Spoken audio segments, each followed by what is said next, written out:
Salut les amis, c'est Sepsis. Alors aujourd'hui on se retrouve sur le nouveau jeu Donjon de Naulbuck. Je suis content de faire cette vidéo parce que à l'époque c'était une série audio que j'écoutais quand j'étais petit. Donc il y a de la nostalgie, très pressé. C'est un jeu médiéval fantastique, assez cru dans l'humour. Donc c'est une équipe d'aventuriers qui se retrouvent à accomplir une quête dans le donjon de Neobuck. Je pense que ça va être expliqué au début. Alors, nouvelle partie. Let's go, c'est parti. Je suis content de faire ce jeu. Petite cinématique. Markram, vous passerez pas. Ça, c'est pour l'endive. Rome.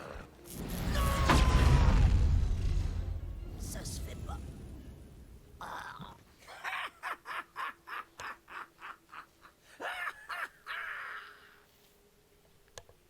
Chapitre 1er. Une impression de déjà-vu. Une compagnie s'avance. Un ranger au regard d'acier. Un barbare brutal. Un ogre impitoyable. Une magicienne aux cheveux de feu. Une elfe agile et rusée. Un voleur perspicace. Et un nain... Un nain comme les autres. Ensemble, ils viennent de pénétrer dans le terrible donjon de Naulbuck. Le fameux. Il a vraiment pas l'air terrible, ce donjon. Je sais pas ce qu'on va trouver là-dedans, mais ça schlingue. Ça peut s'expliquer facilement. L'ogre a chié à 2 mètres de la porte. La J'ai une réplique. étrange impression de déjà vu. Ou de déjà senti, plutôt. Tu es déjà venu ici? Il ne me semble pas pourtant. Sans doute que non, personne n'y est jamais entré. Au fait, quelle est donc notre mission? Nous devons retrouver la 12e statuette de Gladolfera. Une statuette? Il est écrit dans les tablettes de Skelos que seul un gnome des forêts du Nord, unijambiste, dansant à la pleine lune au milieu des 12 statuettes enroulées dans du jambon... le gnome au milieu des statuettes enroulées dans du jambon, donc, qui ouvrira la porte de Zaralbach et permettra l'accomplissement de la prophétie. Mais quelle est donc cette étrange prophétie? Aucune idée. C'est la fortune qui nous intéresse. C'est pour ça qu'on est entré. Même que j'ai frappé pour qu'on vienne nous ouvrir. Et que je t'ai traité de quiche. Bon, ça va, l'ambiance pourrie? Concentrons-nous sur la statuette. Est-ce qu'on a une idée de son emplacement? Comme toutes les statuettes, elle est dans une salle au trésor, gardée par un puissant magicien. Baston. Si ça se trouve, ses pouvoirs sont plus forts que les miens. Ça va pas être dur. Et sinon, y a quoi comme monstre? Alors, comme monstre dans ce donjon, si on regarde dans la table des rencontres, on peut trouver toutes sortes de morts vivants. Des araignées géantes, des orques et des Je gobelins, déteste les gobelins. des trolls dans les souterrains, des sorciers, des guerriers maudits, des rats mutants, une bouteille d'huile, du papier toilette, 2 éponges et des raviolis. Je crois que tu as lu aussi ta liste de courses. Et y a pas de dragon. Bah non, on n'a pas le niveau. Bon, en avant. Ok, cool. Les voix sont sympas. Et puis ils ont bien gardé les dialogues. Il y a des références à la série audio. Alors, petit tuto. Alors, les déplacements. Ok. Et le zoom. On peut tourner la caméra. Ok. Stop! Nous arrivons à une intersection et 3 choix s'offrent à nous. Toutes les portes sont fermées et scellées par un étrange sceau lumineux. Étrange. Et toujours cette impression de déjà vu. Ça brille! C'est beau! C'est sans doute un genre de verrou magique qu'il faut dissiper. On va pas se laisser emmerder par une putain de porte. Mon cousin Grimdly dit toujours, pour tout ce qui est magique, y a qu'à taper très fort. Non, attends! Le nain a pas changé.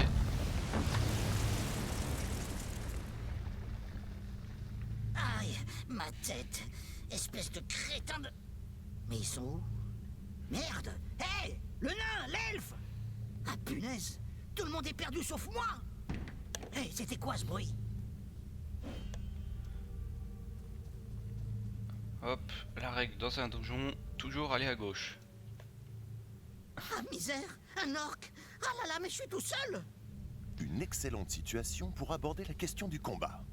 Question cruciale des aventures dans les donjons mystérieux. Ouvrir porte, moi entrer, besoin, moi manger pas tes tripes de bouc pas frais. J'ai pas fini. Allez-vous-en, vilain. On dirait la voix de l'elfe. Bon, restons calmes. Il est tout seul, ça devrait aller. La voix du narrateur elle est vachement bien faite. Ok, ok, donc là ça va être un combat. Alors, point d'action. Chaque personnage dispose de 2 points d'action. Il peut faire une action et un mouvement par tour. Ok. En consommant ces 2 points d'action, il peut aussi faire un mouvement plus grand à la place d'une action. C'est le sprint. L'ordre importe peu, tu peux donc te déplacer puis attaquer ou l'inverse. Fais attention car certaines actions peuvent mettre fin au tour même s'il te reste des points d'action. Ok, donc là, ils sont là. Ok. Déplacement en combat. Cet orc a l'air bien occupé. Déplacer le ranger sur une des 3 cases derrière lui. Ok. L'orientation, comme tu peux le voir avec cet orc, l'orientation des personnages a son importance. Une attaque de dos améliore la précision et fait un peu plus de dégâts. Oriente-toi. Ok, donc c'est un peu comme Dofus à l'époque. L'attaque standard, c'est le moment d'attaquer. Ok. Hop, on sélectionne. Ok, donc là on peut voir les dégâts. Ok, alors les états. Tu trouveras ici un résumé des afflictions et des états qui touchent les personnages avec leur durée. Tu peux aussi voir dans cet encadré leur valeur d'esquive, leur valeur de protection, leur niveau et leur dangerosité estimée. Signifie que l'orc souffre d'un malus de caractéristiques pour 2 tours. La précision. Ici c'est le détail de la précision, c'est très important. Comme tu peux le voir, tu as un bonus de placement grâce à ta position dans le dos de l'ennemi. Toutefois, si ton attaque réussit, ton adversaire peut quand même esquiver ou parer ton coup. Il te suffit donc pas d'avoir une bonne précision pour toucher ton adversaire. Ok, donc là on l'attaque. Ok, donc là on l'a mis mal. Alors, l'orc est mal en point. Appuyez sur I. Ok, donc là on a des caractéristiques. Ok, l'orc est affaibli. Cela signifie qu'il est moins efficace maintenant qu'il est amoché. Sa précision, sa résistance physique et sa résistance magique sont dégradées. Il existe 3 stades d'affaiblissement en fonction de la santé du personnage. Si la barre de vie d'un personnage change de couleur, cela signifie qu'il est affaibli. Ok, donc là il est jaune. Donc il est affaibli, mais au premier stade quoi. Ce volet te permet également de voir les détails des afflictions dont souffre le personnage. Ici c'est un malus de -1 au mouvement pour une durée de 2 tours. Ok, ici, hop, -1 pendant 2 tours. Ça marche, on réattaque, normalement on le tue. Voilà. Première victoire. Alors l'expé. À la fin du combat, tous les personnages gagnent de l'expérience. Ils gagnent une part fixe après avoir participé au combat et un montant variable qui dépend de leurs actions. Un personnage qui tombe inconscient pendant le combat subira un petit malus dans les gains d'expérience. Ok, normal. Le ranger a perdu des points de vie. Soigne-le en lui donnant une potion ou à l'aide du bouton soigner le groupe. La santé ne se régénère pas entre les combats, il faut donc bien veiller à soigner les blessés après un combat. Eh ben, Ok, on le c'est pas soigne. bon. On dirait la soupe de ma grand-mère. Ok. Tu m'as sauvé. Ah ça c'est... Oui, il est... Je veux dire, ils sont partis. Ils étaient plusieurs. Tellement nombreux que j'ai pas pu les compter. Mais j'en ai tué un. Du coup, les autres ont fui. Ça va? C'était horrible. Je me suis retrouvée dans ces toilettes dégoûtantes. Mais où sont les autres? Qu'est-ce qui se passe? C'est cet imbécile de nain. Il a dû déclencher un piège magique. On dirait que le groupe a été éparpillé dans tout l'étage. Il faut les retrouver. Et si on retrouvait tout le monde? Sauf le nain. Non, on va avoir besoin de sa hache s'il y a d'autres orques. Tu veux dire qu'ils seront trop nombreux, même pour toi? Oui, voilà, c'est... Même les plus grands héros ont leurs limites. Bon, ne traînons pas ici. On voit qu'il y a toujours cette guerre entre l'elfe et le nain. La base. Ah, voilà le voleur. Youpi! En plus, c'est pas le nain. Silence! Vous allez nous faire repérer. Il y a des orques dans cette pièce et ils ont des arcs. Il faut élaborer un plan. Le plus simple est sans doute que vous les attaquiez pendant que je monte la garde à l'arrière. Des fois qu'on essaye de nous prendre par surprise. On dirait un truc de foie jaune pour échapper au combat. Pas du tout. C'est un comportement rationnel. J'ai un arc, moi aussi. Je peux tirer des flèches. Oula! Cela fait une deuxième bonne raison de rester à couvert. Derrière un obstacle, on est moins vulnérable au tir. Même au tir fratricide. Bon, si on veut Surtout. avancer, pas le choix. Il faut se débarrasser de ces orques. Ils sont combien? Pour l'instant, je n'en vois qu'un. Mais les autres doivent être proches. Ouais, je vois le genre. Un groupe de 1. J'ai horreur des gens qui exagèrent. Quand on est tout seul, on peut foncer tête baissée. Mais en groupe, un combat, ça se prépare. Savoir bien se placer peut vous permettre d'éviter de cuisantes défaites. La phase de préparation. La phase de préparation sert à placer ses personnages au début du combat. Tu peux placer tes personnages dans la zone délimitée, ok, en bleu. Le déplacement durant la phase de préparation ne consomme aucun point d'action. Tu peux donc prendre ton temps pour élaborer ta stratégie. Ok, donc là on voit l'ordre, je pense, l'ordre du combat. Sélectionnez l'œuf. Placez-la à couvert sur la case en surbrillance pour le mettre à l'abri. La couverture complète permet de se protéger des tirs et donne un malus de moins 50% à la précision en attaquant. Ok, oui, et on n'oublie pas la fameuse orientation. Alors, le ranger, placez-le à couvert aussi, derrière une demi-couverture. Ok, donc là sur le côté, là ça aurait été une couverture complète et là une demi. Il ne sera pas complètement protégé des tirs, mais l'attaquant aura un malus de moins 25 de précision par attaque. Ok, le voleur. Voleur normalement va se mettre à couvert aussi, ouais voilà. Placez-le sur la zone en surbrillance. Hop, on tourne vers lui. Baston, allez, la guerre. L'orque est passé en mode vigilance. Il surveille la zone et attaquera tous ennemis qui rentrera dedans. Comme il n'a pas bougé avant de déclencher sa vigilance, il bénéficie de 2 tirs de vigilance s'il avait bougé. Il ne bénéficierait que d'un seul tir. Le ranger pourrait avancer, mais il encaisserait un tir de vigilance de la part de l'orque. Trop dangereux. C'est le moment de parler de la fonction retarder son tour. Si un personnage n'a pas utilisé de point d'action, il peut retarder son tour pour jouer à la fin du round. Il reprendra son initiative normale au tour suivant. C'est une fonction utile quand tu veux laisser un autre personnage agir avant toi. Maintenant, retarde ton tour. Ok, c'est là. Donc là, voilà, je passe derrière tout le monde. Le voleur n'est pas le combattant le plus solide ou le plus courageux, mais il y a un grand potentiel de dégâts et de gêne pour l'ennemi. Ok, il va falloir se déplacer de la vigilance de cet arc. Survole-le pour voir apparaître sa zone de vigilance au sol. Ok, donc là on voit la zone rouge, et si on se déplace dedans, il peut nous tirer dessus. Il va nous entendre en fait. Ceci est la zone de vigilance qui surveille l'ennemi. Si un de tes personnages entre dans cette zone, il subira des tirs vigilants. Ouais, voilà, ok. C'est ce que j'ai dit. Lors d'un déplacement, tu peux poser des points de passage en maintenant CTRL puis clic gauche. Cela te permet de créer un chemin que le personnage va emprunter à la place du chemin proposé. Ok, donc là on va aller là. Le chemin, on voit que c'est ça. Hop. On va vouloir faire ça. Quand la zone de déplacement devient orange, c'est que tu vas utiliser le sprint. Ok. Ah oui, là on voit la zone bleue. La zone bleue, je pense que c'est quand on peut attaquer par la suite. Et si on dépasse, c'est le fameux sprint et ça passe notre tour. Bah on va avoir utilisé nos 2 points d'action. Voilà, regardez, on voit en haut. 2 points clignotent quand je vais là. Alors que quand je reste dans la zone bleue, il n'y en a qu'un. Ok. Approchez le voleur en posant des points de passage sur les cases en surbrillance et tu vas pouvoir désactiver la vigilance de l'orque. Ok. Pour voir apparaître toutes les zones de vigilance actives, tu peux ainsi appuyer sur Alt. Ok. Là, là et là. Et on se tourne vers lui. Ok. Sympa comme mécanique ça. Alors, l'elfe est une ancienne championne régionale de coiffage de poney. Catégorie tresse. Ok.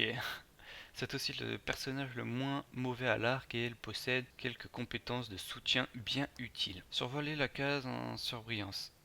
Ah oui, on peut le toucher en fait d'ici. Voilà, ça indique qu'on peut toucher les ennemis si je me déplace là. Grâce à l'arc de visée, tu peux prévisualiser les cibles que tu pourras atteindre en survolant une case. La couleur des arcs varie selon précision. Donc là, orange. Plus c'est jaune, c'est facile, et plus c'est rouge, plus c'est difficile. Par défaut, les arcs ne peuvent pas tirer si un ennemi se trouve au corps à corps, à moins que cela s'y soit renversé, étourdi ou encore gelé. Alors, portée, sélectionne d'abord l'attaque standard. Ok, donc c'est ça, avec voilà la portée, tout ça de portée, ce qui est assez grand. Si un personnage adjacent à ta cible se trouve dans la ligne de visée, il sera mis en orange car ton attaque peut le toucher par erreur.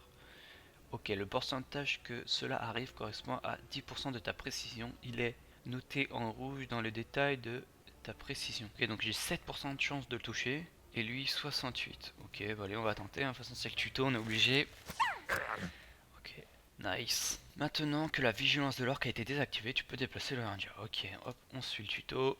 On s'oriente vers lui. Et là, c'est pareil, mais au corps à corps. Maintenant, on va parler de soutien. C'est une mécanique très importante lorsque l'allié est orienté vers la cible, comme le voleur.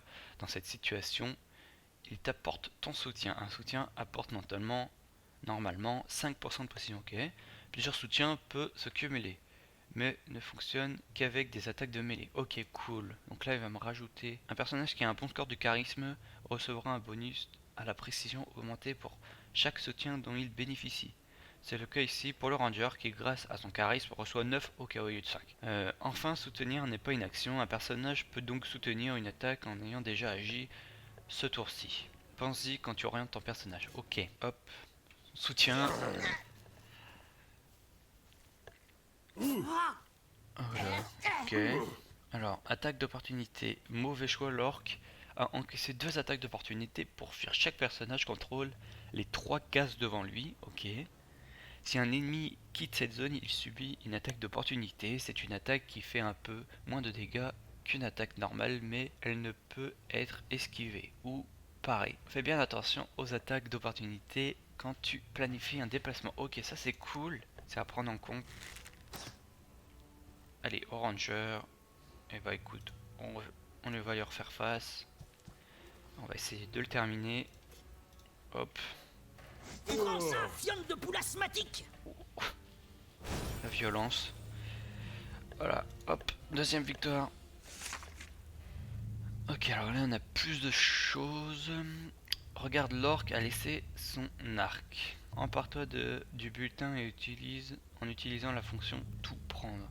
Super! On a gagné! Oui, grâce à mon excellente stratégie. Continuons, les autres ne sont sans doute pas loin. Allez, on reprend le boss. Et on y va, on continue. En tout cas, très beau graphisme. Hein. Ah, quand même! Vous voilà! Oui, ben, on Le a jeu est affronté beau, des hein. hordes d'orques pour arriver ici. Sanguinaire et vigilant. Qui plus est. En plus, les toilettes, ça sentait mauvais, hein. Je ne comprends pas tout.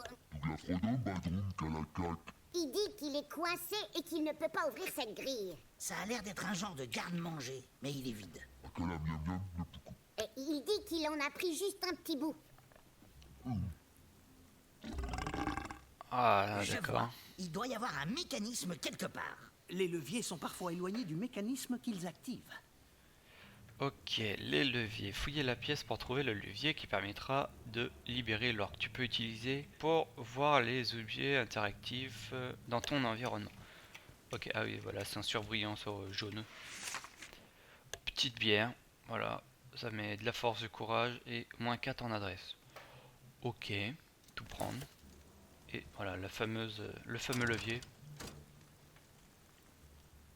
Ok. Voilà, ça s'ouvre. Moi aussi, je suis contente, vieux. On aurait pu penser qu'il écarterait les barreaux. Il était trop inquiet tout seul. Les ogres sont très sensibles. Tout ce que le groupe possède d'encombrant finit généralement en vrac dans le sac de l'ogre, qui est très fort. Comme c'est assez peu pratique de fouiller dedans, nous avons développé une interface pour vous. Ouvrir l'inventaire pour voir ce qui contient le sac de l'or. Ok, hop. C'est ici. Ok, donc on a des bandages, des bières, des potions et le fameux arc. Alors, c'est l'or qui stocke tout l'inventaire. Mais chaque personnage possède son propre équipement. Ok, l'inventaire a un poids limite. Si tu le dépasses, c'est tout le groupe qui sera ralenti. Normal. Ah oui, ok, donc là c'est le poids. Là, la fameuse poids à ne pas dépasser. Ok. Tu peux consulter les caractéristiques de l'arme dans la zone en surbrillance. Toutes les armes ont 4 caractéristiques en commun, même si elles peuvent aussi posséder des propriétés magiques supplémentaires. Ok. Arme principale, secondaire. Chaque personnage peut équiper une arme principale et une arme secondaire, sauf l'ogre et la magicienne, qui n'ont qu'un emplacement d'arme. Ok, le ranger peut équiper un arc en arme secondaire. Équipe l'arc que tu viens de trouver. Ok, avec comme ça.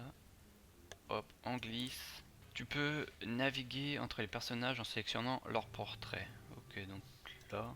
Un personnage se blesse.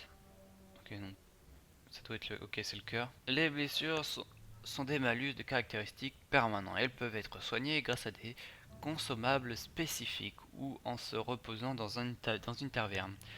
Tant qu'une blessure n'est pas soignée, tu subiras le malus de caractéristiques associé. Si le personnage blessé tombe à nouveau en combat, la blessure pourra s'aggraver et le malus deviendra alors plus important. Il existe 3 niveaux de blessure. Ok. Donc nous on est blessure 1. Les blessures. Utiliser un bandage depuis ton inventaire pour soigner cette vilaine blessure. Pour utiliser le bandage, tu peux utiliser, ok, c'est pareil. Ok, équiper, détruire ou utiliser. Ok, on utilise. Bien, j'ai récupéré de quoi écrire dans son sac. Je vais pouvoir faire un plan du donjon. La magicienne tient à jour la carte. C'est assez utile de faire semblant de savoir où vous allez, même si je sais bien que la plupart des joueurs font n'importe quoi en cliquant au hasard. Ok, la magicienne tient une carte du donjon et un journal de quête. C'est important de bien renseigner les issues de secours sur la carte. Ok, donc là on voit la carte, la quête. Alors voilà, on va s'arrêter là pour cette première vidéo. J'espère que ça vous aura plu. N'hésitez pas à vous abonner et à mettre un pouce bleu si cette vidéo vous a plu. Et puis on se retrouve pour un second épisode ultérieurement. Salut!